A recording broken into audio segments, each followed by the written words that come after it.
Eli Siberia on lähes tyhjä. 71% maapallosta on merenpeitossa. Eli kyllä maailmassa tilaa riittää. Ja sitten esimerkiksi ruoantuotantohan on noussut koko ajan sen mukaan, mitä ihmisten määrä on lisääntynyt. Eli ei ole olemassa se, siinä ollaan täysin väärästä, että ihmiskunnassa olisi jotain oleellista haittaa maapallolle. Itse asiassa päinvastoin, koska ihmiskuntahan kaivaa sinne maapallon kuoreen kertynyttä öljyä ja vapauttaa sitä ilmakehään hiilidioksidina, joka on kasvistolle hyvä asia. Maapallo on noin 30 vuoden aikana vihertynyt merkittävästi. Tästä on ihan selvät tutkimustulokset olemassa.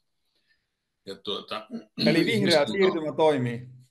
Niin, esimerkiksi Sahelin alue, Saharan eteläpuolinen alue on vihertynyt merkittävästi. Kiinassa on isoja alueita, jotka on vihertynyt. Siis ihmiskunta on hyväksi maapallolle, eikä suinkaan uhkaa sitä.